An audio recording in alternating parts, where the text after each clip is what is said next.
Dragon Ball Sparking Zero has done absolutely everything a Dragon Ball game could do, leaving out almost nothing for fans to really want to wish for here. The game is not perfect by any means, but as a Dragon Ball game, it's simply just an outstanding achievement for fans and the series as a whole. To keep it simple, as a fan of the Budokai and Tenkaichi series, Dragon Ball Sparking Zero just simply delivers. If you're new and you like game reviews, tips, and news videos, help us out with a like or subscribe for more. Let's start off with the most important and honestly the most satisfying aspect of this game, the gameplay. Sparking Zero is heavily inspired by the Budokai Tenkaichi series. I felt right at home here immediately during that light tutorial that you get, and even with a little bit of button mashing on my end, I was able to live out the anime itself during the combat. You've got a light attack, a ki blast, aerial movement, blocking, as well as a signature charge up to power up your moves.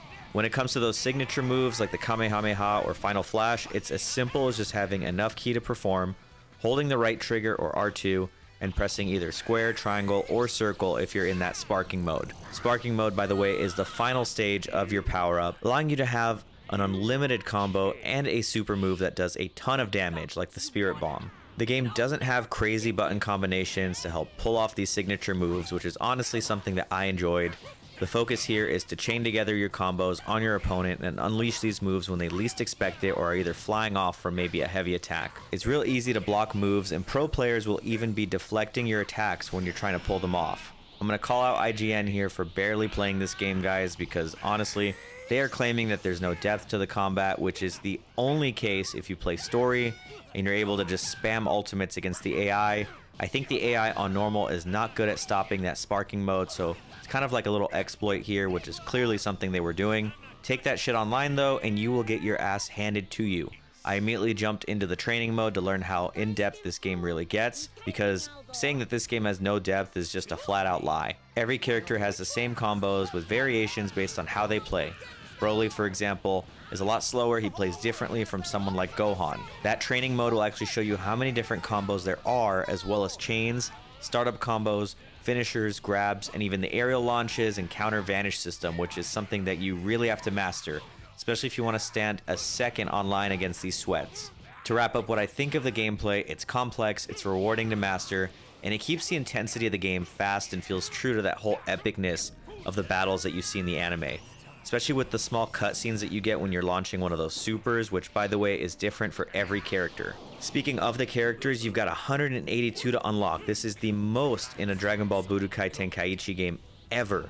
Sure, you can downplay this and be a hater and just say, oh, these are just different forms of the characters, but I mean, that really doesn't take away from the fact that each character has their own unique combo style, different moves, and can even transform into other characters, by the way. You've got fusion forms, GT characters, and even random characters from Super like Ribrianne. It's an overwhelming amount of characters with just one small letdown that some are clearly a lot stronger than others when it comes to the online rank play. I don't see this as an issue though, because I mean, as cool as it is for Yajirobe to take down Ultra Instinct Goku, it's also kind of insane and shouldn't really be possible.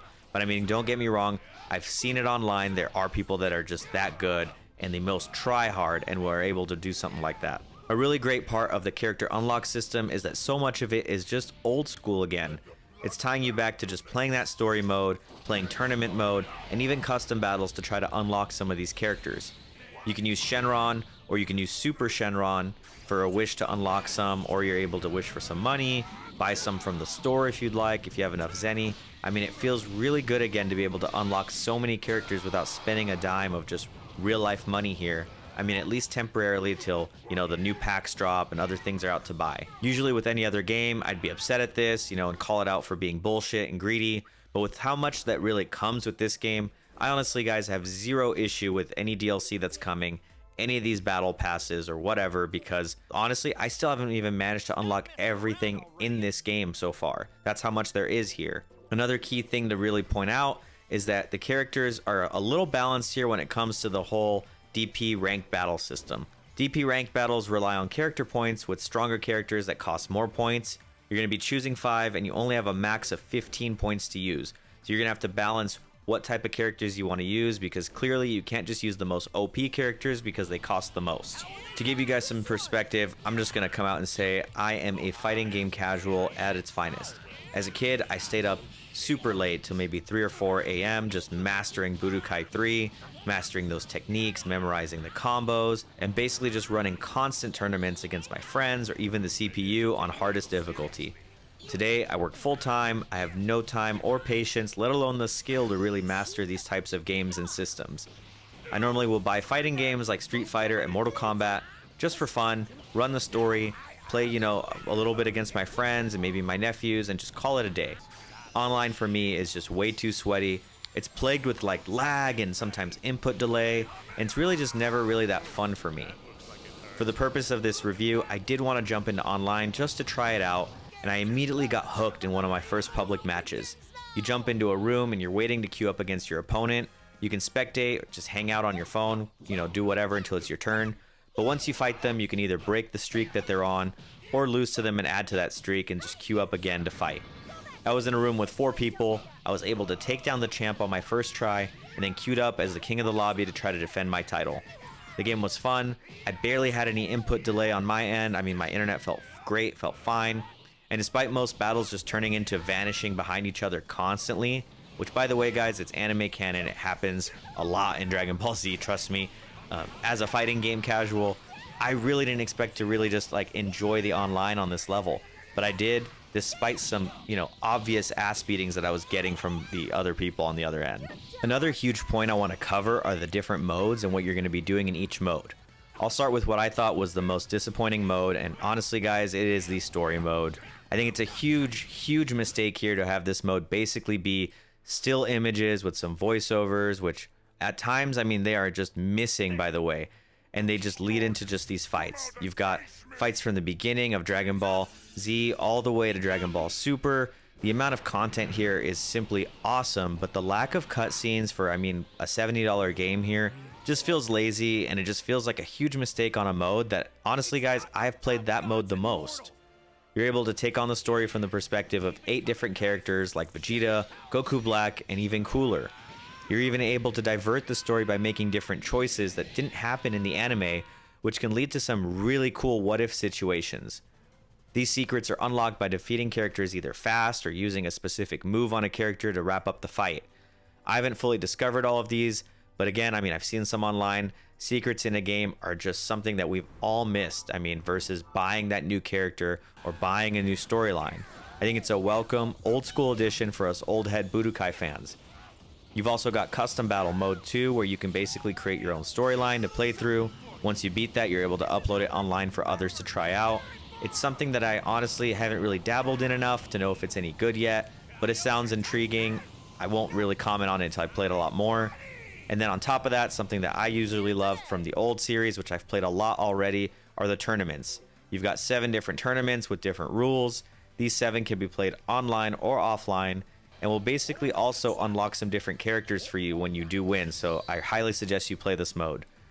The game also has a shop where you're able to buy characters, capsules to use on your characters so that, you can level them up in different ways, different costumes, music, player cards, emotes, and just probably more that I'm missing, guys. My point here is that there is so much content in the game for you to unlock with just in-game currency, not real dollars. To wrap up the review, Dragon Ball Sparking Zero is just absolutely phenomenal as a Dragon Ball game and as a fighting game.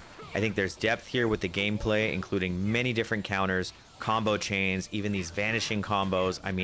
There's so much love here from the developers that clearly care about their fans. They're including a roster of 182 characters from GT all the way to the newest super characters and even Dragon Ball Daima. Sparking Zero takes that old school Budokai Tenkaichi gameplay and modes, and it basically combines it into the ultimate Dragon Ball game, sure to please fans and any newcomers to the series. If you were too young to even know what this series is about, you've never played the old games, you don't know anything about the anime, I think this game is the perfect entry point. It's filled with content, unlockables, game modes, and even just like a thrilling online mode where a casual like me can just hold their own. The only letdown for me has been just the story mode being cut short with those images and text. I've seen Goku beat Raditz in so many games, but for a game that's supposed to be the ultimate Dragon Ball experience, it just really felt lazy to exclude at least just some kind of animation here for the cutscenes to help immerse you in that story, especially because the intro cutscene that you get with the music is just so awesome, guys. Especially, I mean, I didn't even talk about the graphics here. It just does it so much justice. I mean, it's so nice. And for someone like me who's a fan, I mean, I just simply loved it. Besides that, you've got these what if scenarios, you've got secret characters, you've got tournaments, and an in-depth fighting system that literally requires, and I'm being honest here, it requires that you go into that training to fully understand, because there's just so much there for you to learn. Dragon Ball Sparking Zero is a 9 out of 10 for me. It's almost a perfect game, held back by that lackluster story mode that really could have just been better. As a huge Dragon Ball fan, deep inside, guys, I really wanted to give this one a 10 out of 10, but I had to be objective here. And honestly, guys, depending on how much of a fan you are, your miles may vary. I think if you're a huge fan, this is just an immediate must-buy for you. I really doubt you're watching this and you haven't bought it. It is simply the ultimate Dragon Ball experience, and I definitely think it's worth the cost. Budokai fans can finally rejoice. I mean, we finally have the ultimate Dragon Ball game. If you made it this far, I appreciate you for sticking around. Let me know what you think of Dragon Ball Sparking Zero in the comments, and I'll see you guys on the next video. Thanks.